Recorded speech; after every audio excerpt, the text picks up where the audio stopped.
Hey everyone, Chenhao over here, and today I'll be talking about the Fenwick range update range query and how we can use two Fenwick trees to keep track of the piecewise linear function to achieve range update range queries in O log n time.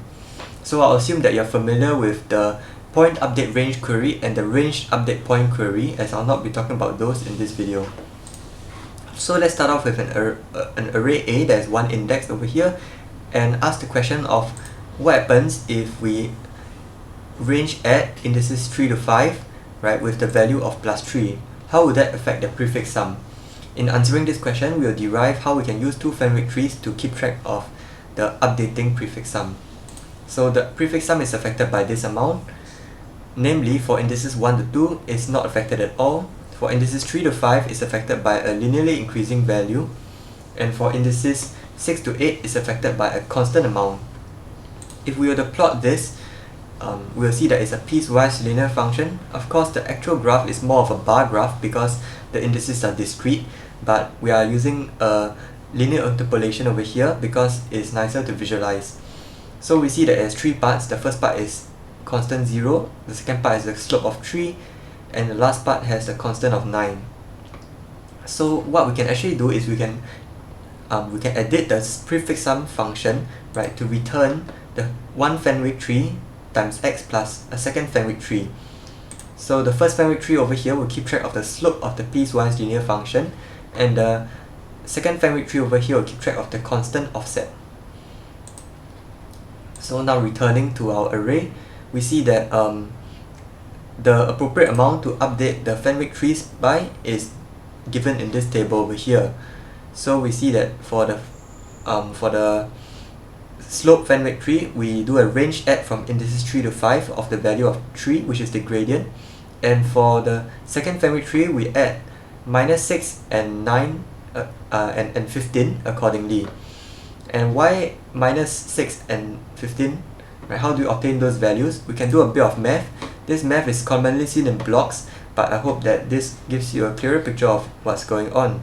So we are asking the question of how does the range update from indices 3 to 5 with the value of plus 3 affect the prefix sum, and this answer would depend on the index x that we're querying at.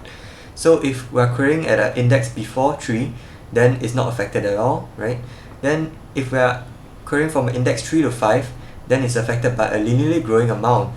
Namely, we see that an index 3 is affected by 3 and an index 5 is affected by 3 times 3.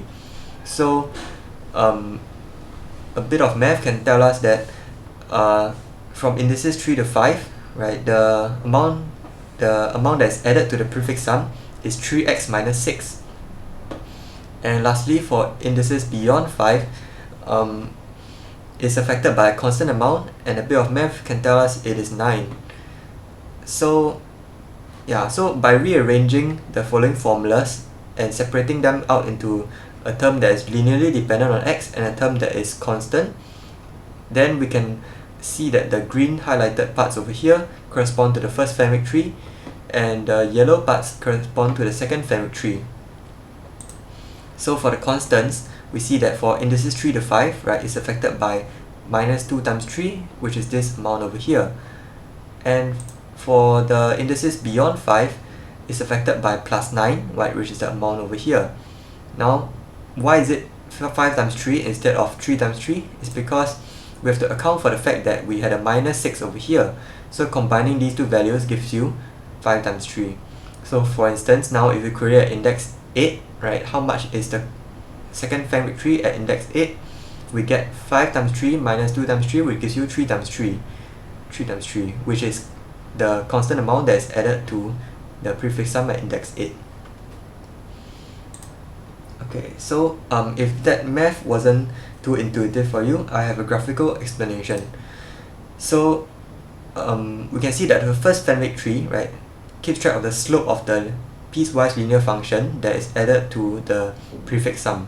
So namely, we see that from indices 3 to 5, if we query the first Fenwick tree at anywhere between 3 to 5, we get a value of 3, which corresponds to the slope of this piecewise linear function from indices 3 to 5. If we query anywhere outside the green region, then we get a value of 0 from the first Fenwick tree, which corresponds to the 0 gradient of the piecewise linear function. Now how about for the second Fenwick tree? How about the constant? How do you visualize that? So let's start off from two blank Fenwick trees with no values at all. Then we'll slowly add in the values. So by adding 3 to the first Fenwick tree at index 3, we're basically cutting the yellow function, right, up such that the first part from indices 1 to 2 it still remains at 0, while the indices beyond 3 would have this function over here. Now this is good for indices 3 to 5 because you see that now the gradients of the yellow and the green function match at indices 3 to 5, but not so good for indices beyond 5. So in order to compensate for that, we need to add -3 to the first Fenwick tree at index 6, bringing down this segment over here such that the gradient of the yellow third segment matches the gradient of the green third segment. So now this sorry if I didn't elaborate previously, this green function is the goal function, right? The piecewise linear function that is added to the prefix sum, which we are trying to emulate using the two Fenwick trees. So we can see that now the yellow function and the green function have matching gradients. All that's left to do is to translate them up and down in order for them to match the green function. So to do so, we can update the second Fenwick tree. So let's take care of the second segment first, the middle segment. So if we add -6 to the second Fenwick tree at index 3, we can see that it has pushed down the yellow function beyond 3. So it has pushed it down such that the second segment matches. But that's not so good for our third segment because now it's way down here. So to do so, to compensate for this -6, right, we can add back the 6. We can add back the 6 and we can add back the 6 at index 6 so that the function gets pushed up from here. So of course that's not quite enough, right? We actually need to bring up the yellow segment to meet the green segment, so we can add another 3 times 3 at the second for the second Fenwick tree at index 6 to bring it up, and in total that leads to adding 15.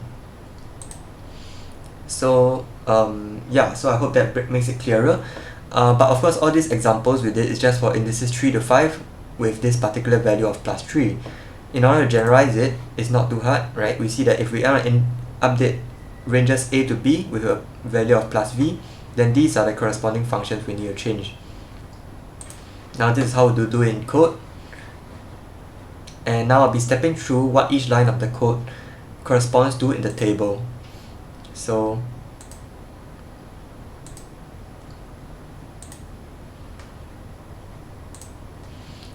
that is cool and all, but that's just for a single update. One doubt that I had when I was studying this was, why does it hold against multiple updates? Now I think this false intuition comes from the thinking of the two Fenwick trees as point update range queries, but if you think of them as range update point queries, then it's much clearer and it's much more apparent that it should work. So what I mean is that if we should think of these 4 updates, right, as range update point queries. So the first 2 updates correspond to adding 3 to the range from 3 to 5, and the third and fourth update corresponds to range adding indices 3 to 5 and indices 6 to 8 instead of thinking of them as point updates. So that thinking of the Fenwick trees as range update point queries would help a lot. So for extensions of this concept, if we range add by a constant amount, it affects the prefix sum by a linear factor, right? But that means that if we range add by a linearly increasing value, right, by the arithmetic progression, we actually change the prefix sum by a quadratic amount.